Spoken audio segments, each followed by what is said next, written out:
It's easier than knowing the multiplication tables. You know, if you don't do that, how are you gonna learn? That's why you need tab. Oh, dude, he just called out.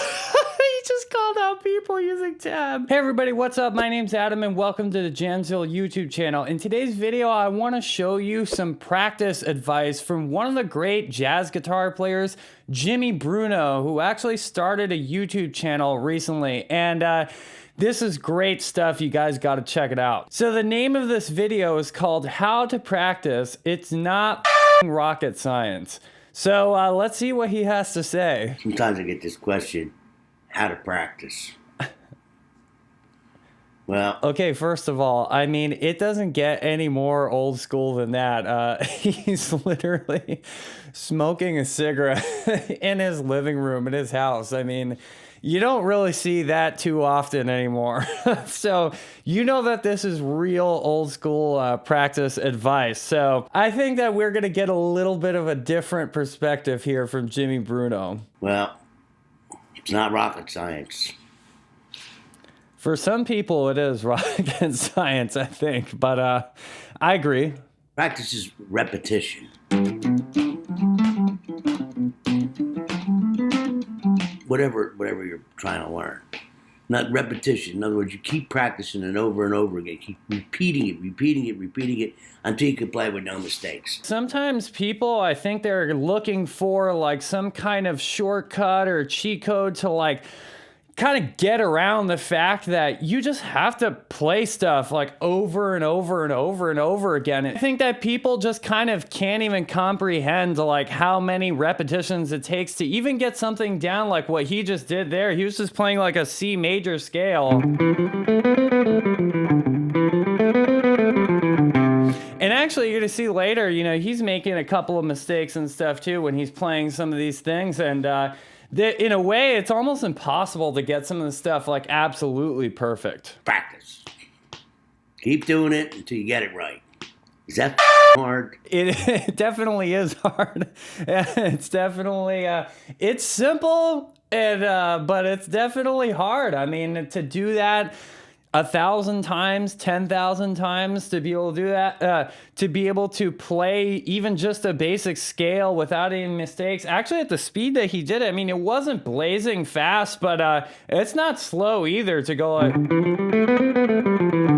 That's probably about 200 BPM eighth notes, I would say, what he just played. And of course, to have to do that in all 12 keys all over the neck, that's no joke.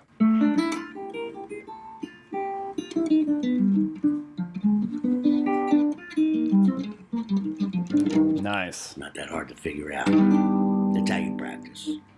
You do it till you get the right. So you can play with no mistakes. See, this don't count.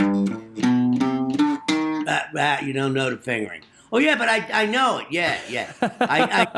Yeah, I've definitely seen that plenty of times with students. Like, yeah, I know how to do that thing, and then like proceed to not be able to do it, you know, even one single time without a mistake. Yeah, you don't know it if you can't play it at least sometimes without any mistakes. But yeah, but you can't play it. I mentioned yesterday, or whatever day it was, that video, the fingerings are symmetrical. Does anybody know what that means? I do. Same notes, same finger, same sound. Watch. Unless I go. Watch how similar these fingerings are. Find another D.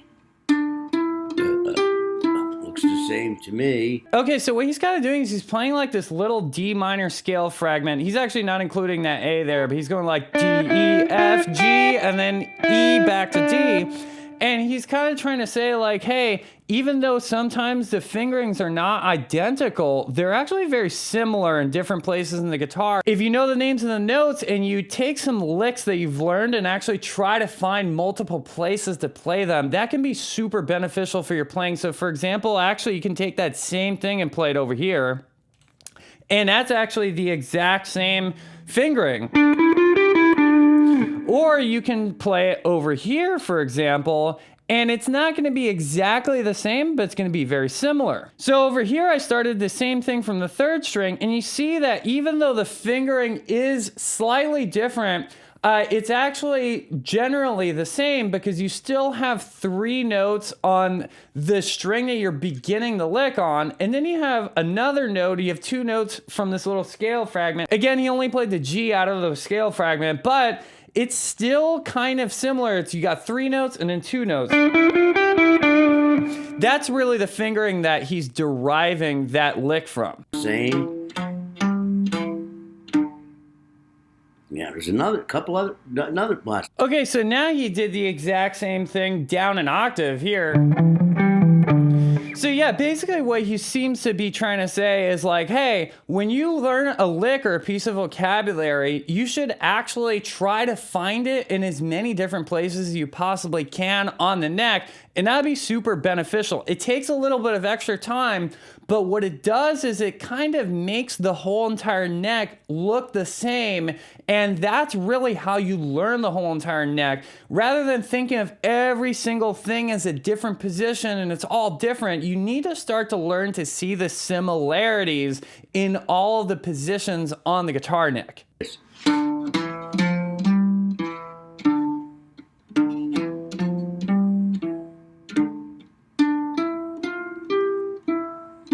Okay, so now he's actually using like a different fingering structure for the exact same lick. So this is also very helpful. So now he's playing this.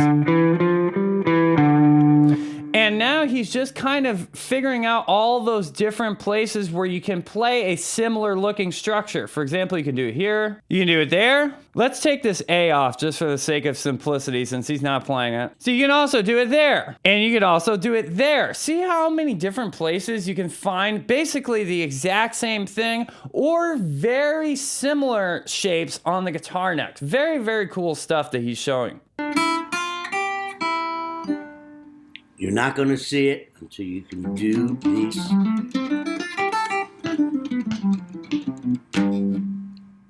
In all 12 keys. 5 positions, all 12 keys. Otherwise, you won't see it. Practice. It's true. It's true. I definitely been able to kind of figure out some of the stuff that he's talking about by just practicing all those 5 major scale positions in all 12 keys. And then when you actually learn vocabulary, you see how it fits into those positions. That's why it's so important to actually like learn the notes on the fretboard and actually learn how to play in all 12 keys, because even though actually learning music and learning musical vocabulary is super important, you're never really going to be able to apply it unless you actually know where that musical vocabulary is coming from. Keys. 4 keys, no good. 5 keys, no good. You stink. More. That's why it's called practice. If I take that. You guys heard it. I didn't say it. He said it. If you don't practice in all 12 keys, you stink. Kind of the same, huh? It's exactly the same. Now you get a line like that. Start moving the beats around. Change the rhythm.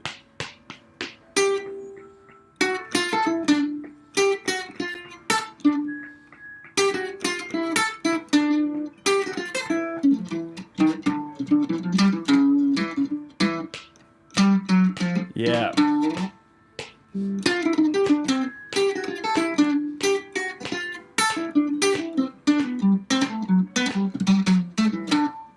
Now you're starting to make music.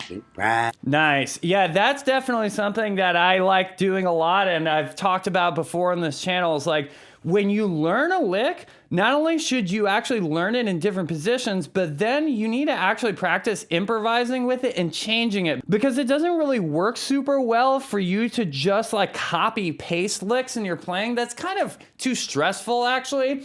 But once you actually start changing it, first of all, now you're not copying the player that you got it from, and you're actually making it into your own thing. And that's actually going to strengthen your understanding of that piece of vocabulary even more than if you just repeated it over and over again verbatim. It's been proven that whenever you have variations of a task that you're working on, you're gonna learn it better than just practicing it the exact same way over and over and over again. But especially for music, that's even more applicable, I think, because we don't want to be playing same thing over and over again in our solos. We need to be interesting and have variations.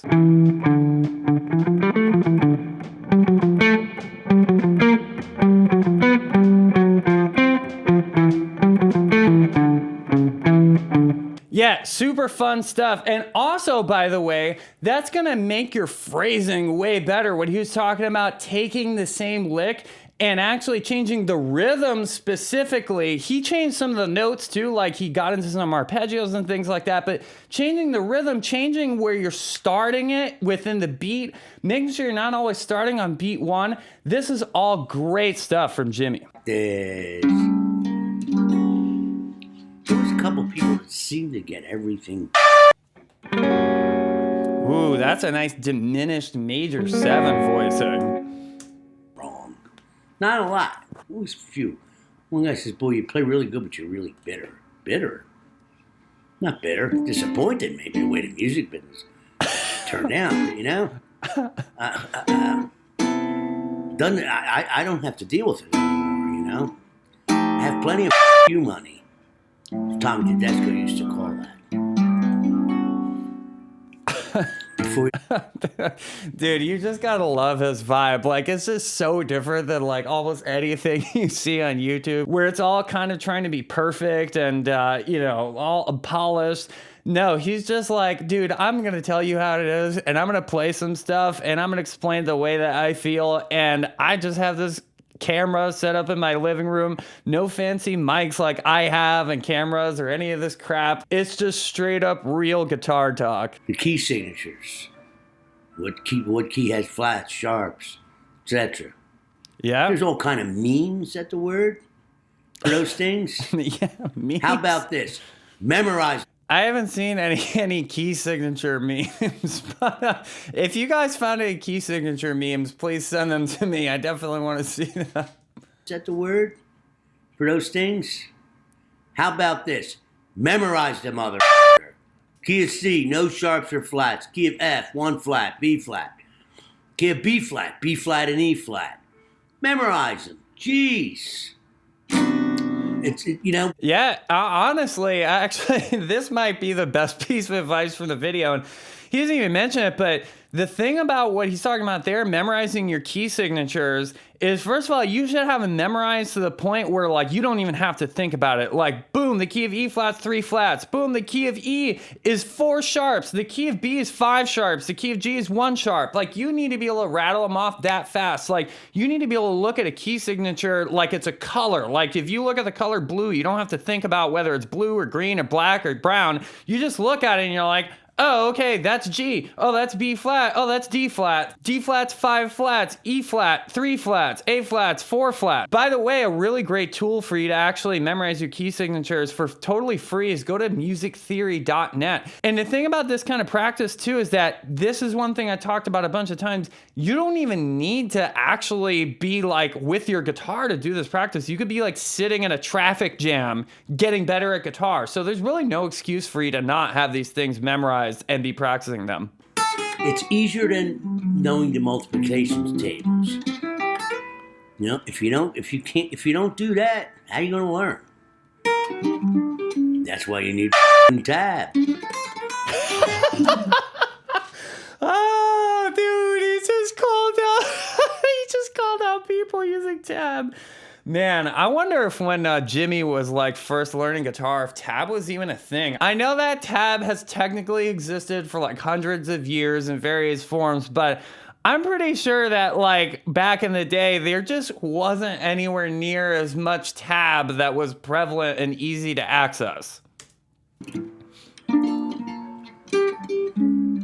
I heard them. I think it was Jackie Coogan on Little Rascal. By the way, he's playing the tune Just Friends there. That's a great tune.